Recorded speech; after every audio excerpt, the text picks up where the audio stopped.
Okay. Let's go again. Fingers Okay. crossed. I'll start from the beginning. No, we'll carry on. Okay. All right. Sorry about that, guys and gals. So Gemma, you talked about have the difference between representing oneself and using a barrister and solicitor. What was the difference for you both? Because you were both a team. Yeah, I think the difference for us both is, well, for me, what I noticed personally is I felt like we were more in control when we were representing ourselves, rather than at the hands of, let's say, the solicitor or the barrister riding roughshod over us and sort of telling us what we had to do. There was definitely more control over what we could do. I mean, one of the things that really bothered me was one of the allegations that mum had said she couldn't facilitate contact because of staffing issues, cars, etc. And we had evidence that she did have them, but the barrister categorically said, no, you can't present that in your final hearing.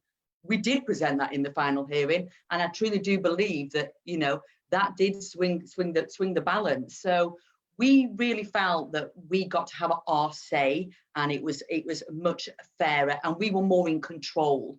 Obviously with the guidance of who helped us at the time. And again, the other major thing was there wasn't the huge costings involved that with having the barrister and the paralegal there.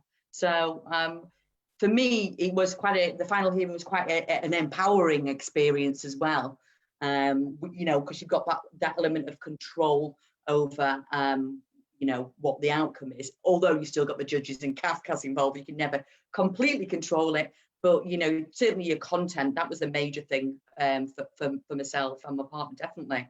Now I know it's hard to believe, Gemma, okay, but there was a life before you were doing family law. Yeah.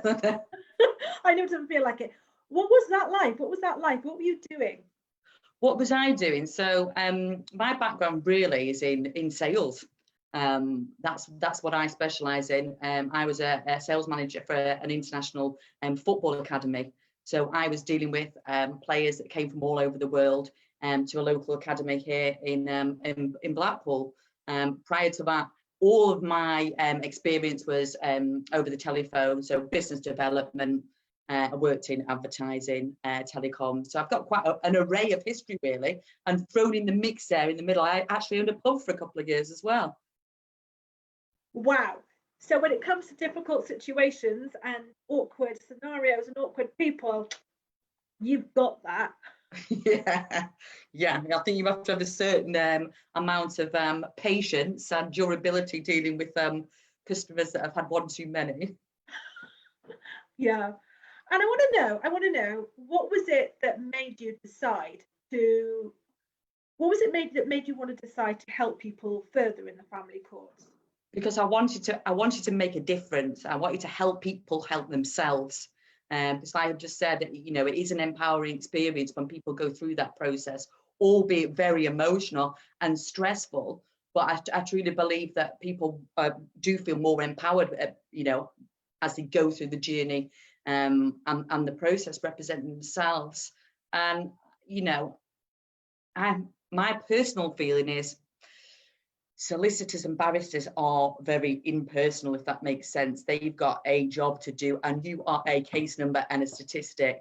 And what we do here at Family Law Assistance, we truly care about our clients and we care about the outcome. And that, to me, is why I do this job, to get the clients feedback saying, you know, I'm so pleased with the end result, etc. It's worth more. It's worth, you know, with more than money. It's to see them go through that journey and come to the end of it with a conclusion. We like to think most of the time, you know, that's agreeable to both parties. Right. And one of the things that the common things that you and I both deal with are allegations of abuse. Yes. And I think when people go through this process, it's quite shocking, isn't it? But and I know that me and you tend to get a little bit blasé because we say, well, you know, every case has allegations of abuse. Yeah. But from your experience and your experience in helping others, how has that been received? Received by my clients when they have these allegations of abuse against them. Well, first of all, initially it's shock and panic, because they're just flabbergasted that somebody they were once married to or had children with could make up these allegations. And 99.9% of the time, I think you agree with me here, Michaela, a lot of these allegations are very, very unfounded. When we start digging and looking and asking to produce evidence, you know, in my experience so far, they are unfounded. And our job as someone who is sitting alongside the client and, you know, helping them, is to manage that fear and expectation and look at everything rationally and calmly, and look at ways in which we can help progress and move forward, rather than get stuck on the allegation, because 9 times out of 10, the allegation is just a diversion tactic, you know, away from the actual problem, i.e. they're not seeing their children. Well, let's divert it away. Let's make some allegations up, you know. So it's really important that we look and get under the cover and really investigate as to what is being said, and the gravitas and you know, is there any weight attached to that really at the end of the day? So I guess, you know, for both of us, it's all about sort of taking people step by step, that arm around the shoulder, holding the hand, and not just having a great working knowledge of the law, but having that compassion as well. It's a beautiful melting pot, isn't it? Yeah. Which I'd say, what would you say differs from your experience in the past? Totally differs from my experience personally, because I had a solicitor in my, because I had a legal aid. I had a solicitor, and the experience that my partner had as well. I just think this, it almost felt cold and clinical is the only way I can describe it, dealing with other legal professions. So for me, this is more of a human touch, and like you quite rightly say, we don't just deal with the law and the facts. We have to take into consideration the feelings of our client, and also the welfare of the child. If we're talking about, you know, child contact issues and what that child is going through. One of the things that I'm seeing more often now is, along with, like you just said, allegation cases, you know, parents actually, and this is something I'm particularly passionate about, parents actually, for want of a better word, brainwashing a child against the other parent, to the point, and I've seen this so badly, where the child refuses any contact with a parent. And as we know, this is parental alienation, and it's becoming more and more common in all the cases that we're seeing.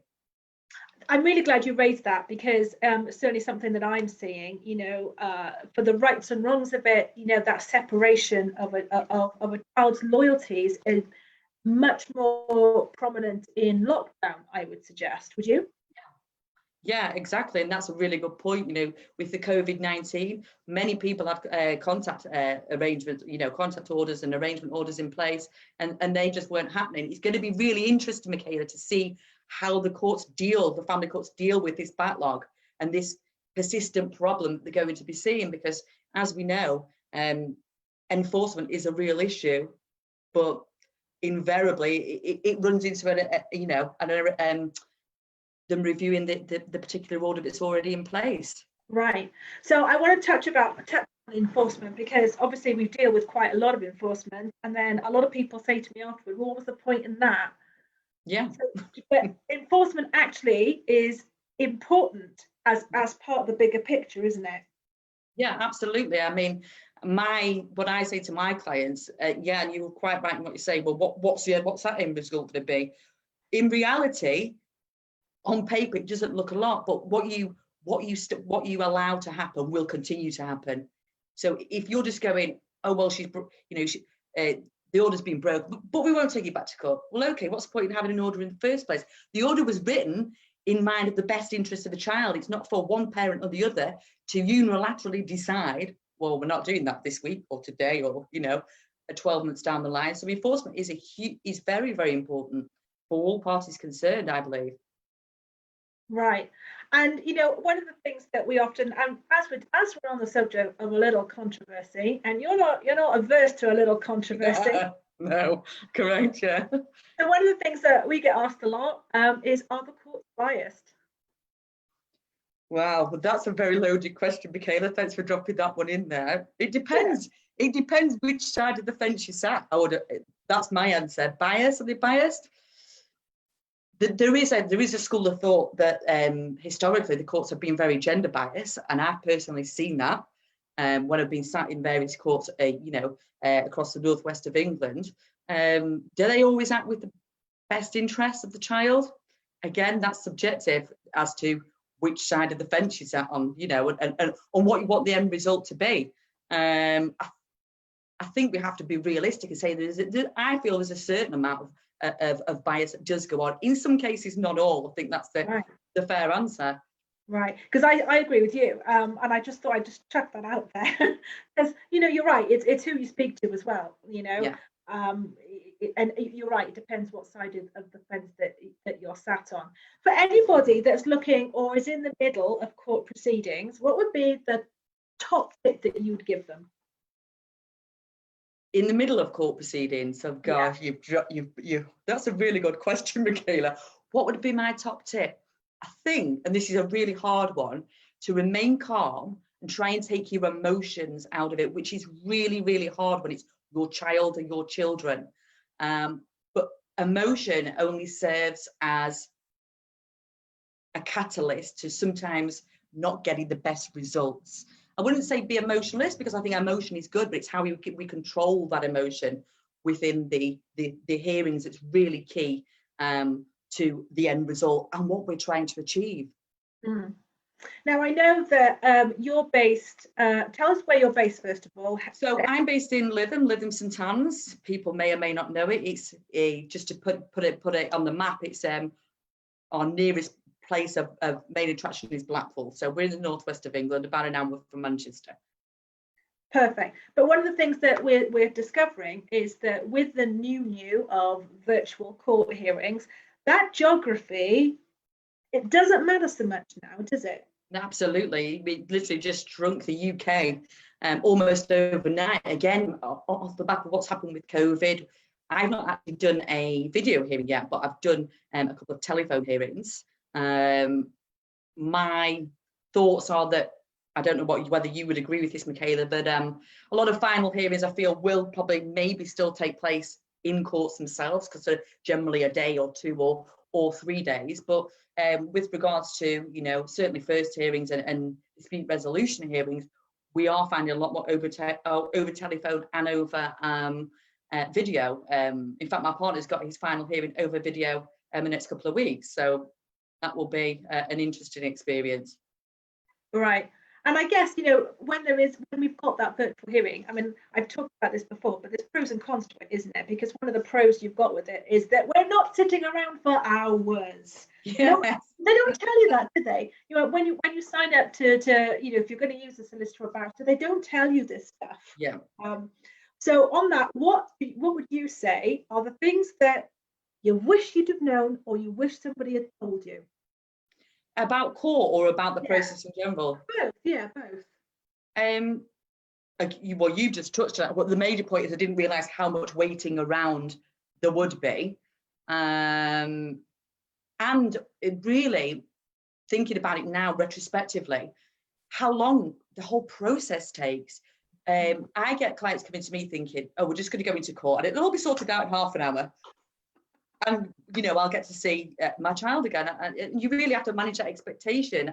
I mean, I have a client that I'm still working with that came to me last July, and the final hearing is this October. So it's managing the expectation of the length, and that in itself is very, very stressful. And one of the things that I think the courts could get better on, however, with, like you quite rightly said, the telephone hearings and the video hearings, we are seeing now, Michaela, and I know we've discussed this before, shorter hearings, which is good. Yeah, and I guess the downside to having the virtual hearings, I mean, from our point of view, it's great, and from the client's point of view, it's great. There's none of that waiting around. However, you do miss out on that pre-court negotiations. Yeah. And that can be quite important, can't it? Absolutely, I think that sets the tone and the pace for what's going to happen. The minute you get into that courtroom in front of the magistrates or the judges. The other thing that's really missing, and I find quite impersonal on the telephone hearings, is body language has a lot to do with things. I totally agree with that. Yeah, so you're not getting that on a phone because you're getting only one person can speak at once, so you're missing all that, you know. And the judges are normally the best. I've seen some good eye rolls off judges when we sat in court. Yeah, you know, just one mutterance of, for fuck's sake, under the breath gets spotted a mile away. Absolutely, yeah, absolutely. I've been sat in court next to clients and I've literally just gone like that. Yeah, I could hear them about thinking because you're going to say something you're going to regret. Just don't say anything, you know, because all that gets lost in translation over telephone. And in the court, it is a private, as we know, family courts are private, closed courts. So we're losing a little bit of that over the telephone hearings as well. I know the judges do come on and say, is there anybody else in the room? But that's, you know, you just never know, do you? You know, so that's changed the dynamic slightly as well. yeah, it totally is. For you, where do you see yourself in the next 5-10 years? Oh, I hate this question, Michaela. Okay, you never forewarned me about this. Oh no, I don't see myself for the next 5 or 10 years. I think growing within this business, you know, I'm still very new. I'm only 12 months in. You know, I have had quite a few cases, but really trying to grow and develop my business, you know, family, along with the family law assistance team and family, and making a difference. Really, again, I've said it before, and I'll touch on it again. Making a difference is really important for me personally. You know, to help people through difficult times and with the difficult relationships that they're having, and more importantly, you know, for the children to have relationships with both parents, which is massively important. That's brilliant. Gemma, you have been an absolute bloody star. You and I kind of go a while back now, and just time seems to have flown, you know. Really does, yeah. Time seems to have flown so much. How would you sum up the support that you've had from family law assistants? The support, so obviously I had my training with you, like I said, over 12 months ago. Is invaluable. The support was above and beyond what I thought I was going to get, because it is very scary after you've done your training and the first time you have to go into that court situation, because you're thinking, oh, you know. But Stephen was on the other end of the phone, I remember, for my first hearing that I did at Manchester Court. And you guys are great. I can always, you know, if you're not around on the phone, I can always drop you a message and somebody always gets back to me. So I've learned a lot in this first 12 months, Michaela, which has been great. But, you know, I think the next 12 months is going to be even more exciting. There's going to be more learning. There's going to be more clients. So I'm super excited to be involved with assistance. Yeah. Well, we are ridiculously excited, guys. Just a shout out. So Gemma's going to be. You're going to see a lot more of Gemma on here. She's like, am I? Yeah, exactly. It's like, oh god. So you're going to see a lot more of Gemma on here. Gemma is also going to be writing you some blogs and sending you some blogs. And Gemma, you around on the 30th? You're joining us on the Ask Us Anything? I am, yeah. I've got my ticket. I will be there. Perfect. So guys, get your tickets. You're going to have the incredibly talented, intelligent, sassy, determined, and passionate and controversial Gemma Connelly asking any questions that you've got about family law. I'm just going to kind of leave it over to Gemma. I'll be there in the background with a cup of tea or a glass of wine, quite honestly. This should be interesting, Michaela, because I've not been on one of these before. So yeah, the more people that can join us, the better. It will be informative. It will definitely be worth your, you know, people's time. And get your questions in, guys, and we'll answer them the best we can. Exactly. Right. On that note, guys, thank you so much, Gemma. You're an absolute star. Thank you, Michaela. Thank you. Take care. All right. Bye. Bye. Bye.